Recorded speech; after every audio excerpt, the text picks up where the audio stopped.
नमस्कार, आप देख रहे हैं सन स्टार न्यूज में पवन मौर्य।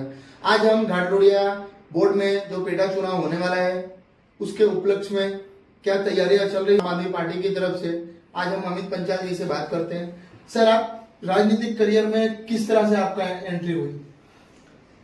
एक्चुअली मेरा फैमिली कोई बैकग्राउंड नहीं है राजनीतिक करियर में, और एक पेरेंट्स मूवमेंट हुआ था।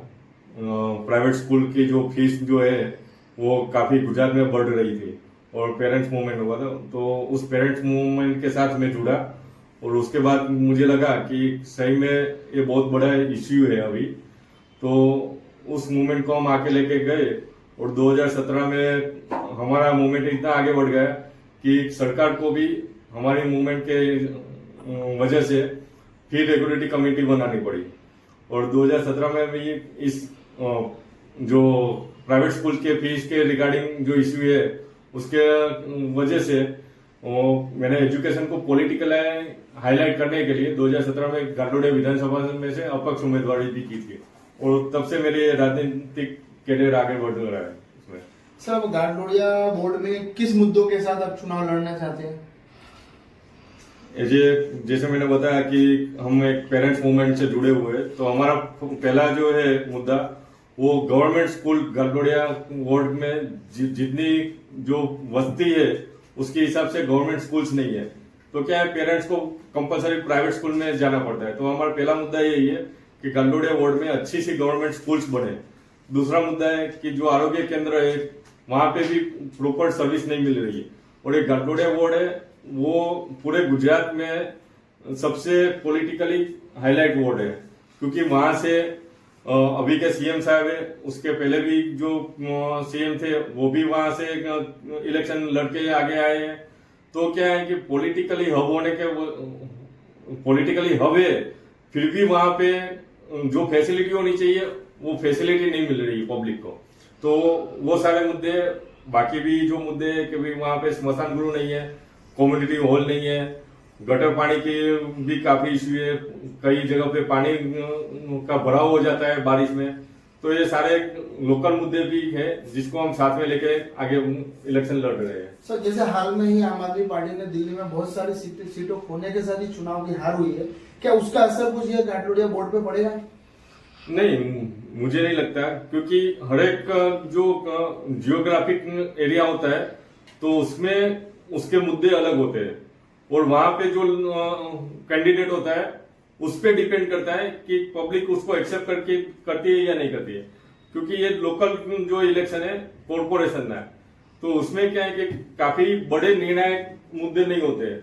इसमें क्या है कि बेसिक जो गटर पानी जो कॉर्पोरेशन की फैसिलिटी होती है उसके रिगार्डिंग पब्लिक की आवाज बनने के लिए हम लोग पब्लिक के साथ जुड़े हुए हैं और ये इलेक्शन लड़ रहे हैं। तो क्या है कि वो उसका असर यहाँ पे घाटलोड़िया वार्ड में इतना ज्यादा नहीं होगा उसमें। सर, जैसे कि अभी जनता है वहां पर घाटलोड़िया में किस प्रॉब्लम से मतलब फेस कर रही है?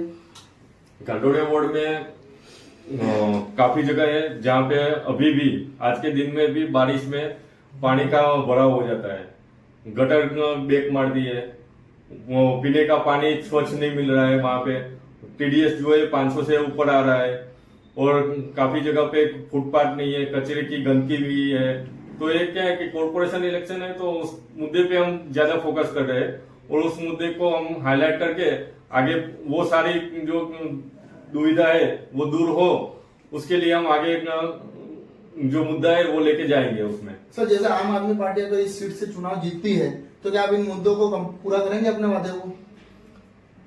100%, क्योंकि हमारा जो है वही एक हम काम की राजनीति करने आए हैं। तो क्या है कि जो काम बाकी है उसको हम पूरा करके और जो भी सुविधा पब्लिक को मिलनी चाहिए उसके लिए हम जरूर लड़ेंगे और उनको पूरा करके। जैसे किसी पंजाब में भी हमने ऐसा सुना है सर कि अभी सरकार वहां पर परिवर्तन हो सकती है, कांग्रेस के कुछ विधायकों के साथ आपके विधायक का संपर्क है, तो इस पर आप क्या कहना चाहेंगे सर? अभी न्यूज में हमने देखा होगा कि केजरीवाल सर ने वहां पे मीटिंग बुलाई और उस मीटिंग में सारे के सारे जो आम आदमी पार्टी के विधायक थे वो हाजिर रहे। तो कांग्रेस ने या फिर जिसने भी ये खोटी अफवाह फैलाई है उसको हम नकारते हैं और हमें ऐसा कुछ लगता नहीं है कि वहाँ पे ऐसा कुछ हो सकता है। क्या घाटलोडिया विधानसभा में इस इफेक्ट होगी, क्योंकि दिल्ली हार चुका है और कहीं ना कहीं पंजाब पे भी बादल छाए हुए हैं सरकार जाने के, तो कहीं ना कहीं जो कार्यकर्ता है पार्टी के, तो उनका जो कॉन्फिडेंस है वो कहीं ना कहीं डाउन हो चुका है। तो आपको क्या लगता है कि कहीं ना कहीं गुजरात में भी जो चुनाव लड़ रहे हैं तो उन पे इफेक्ट होगा? नहीं नहीं, बिल्कुल नहीं, क्योंकि आम आदमी के पार्टी के साथ जो कार्यकर्ता जुड़े हुए हैं वो ऐसे कार्यकर्ता है जो कहीं ना कहीं सोशल वर्क से आए हुए हैं और उनको परिवर्तन चाहिए, बदलाव चाहिए। उनको एक पार्टी है, वो एक प्लेटफॉर्म है, उनको राजनीतिक कैरियर में या फिर अपने काम को दिखाने के लिए एक प्लेटफॉर्म है। तो कार्यकर्ता जो है वो बिल्कुल निराश नहीं है और डबल जोश से वो कार्यकर्ता आगे बढ़ रहे हैं और काम कर रहे हैं। आप देख सकते हो घाटलोडिया वार्ड में भी हम लोग जो है प्रचार प्रसार कर रहे हैं और वहां पे भी पूरे जोश से हम इलेक्शन लड़ रहे हैं। तो वो इफेक्ट कहीं ऐसा लग नहीं रहा है और आगे जो भी इलेक्शन आएगा वो हम पूरी ताकत से लड़ेंगे और पब्लिक की आवाज बन के रहेंगे।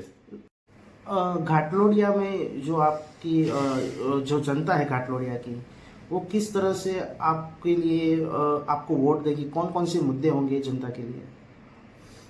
घाटलोडिया में काफी मुद्दे हैं, काफी सारे इलाके में जो है पानी अभी भी बारिश का वहां पे जमा हो जाता है, गटर ब्लॉक होती है, स्वच्छ पानी नहीं मिल रहा है और वहां पे जो कूड़े का है वो रेगुलरली कूड़े का जो है वहां पे रेगुलरली वहां पे निकाल नहीं होता है। तो ये सारे मुद्दे घाटलोडिया में अभी भी उपस्थित है। उस पे 30 साल से भाजपा की सरकार है, फिर भी ये सारे मुद्दे उपस्थित है। तो ये सारे मुद्दे को हम हाईलाइट करते हुए और उनके जो है जनता उससे ट्रस्ट हो गई है, क्योंकि 30 साल से भाजपा है फिर भी ये मुद्दे उपस्थित है और उनके ही कार्यकर्ता को इसका सामना करना पड़ता है और उनके कार्यकर्ता का भी कोई सुन नहीं रहा है। क्योंकि भाजपा में क्या है कि अभी वो लोग को पता है कि घाटलोडिया जो है वो भाजपा का गढ़ है, तो वहां से तो उनको वोट मिलने वाले हैं और वहां पे थोड़ा ज्ञातिवादी समीकरण भी है।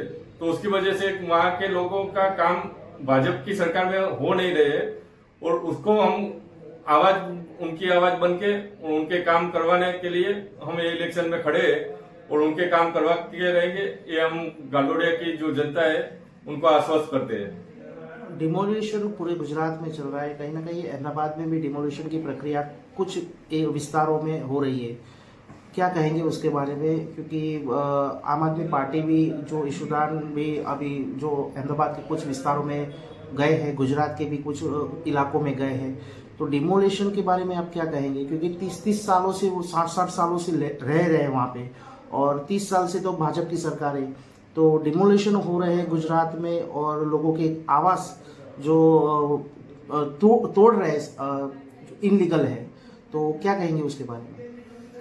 सही में बहुत दुखद घटना है, क्योंकि जो परिवार वहां पे 30 साल से रह रहे हैं उनके मकान तोड़ दिए जा रहे हैं।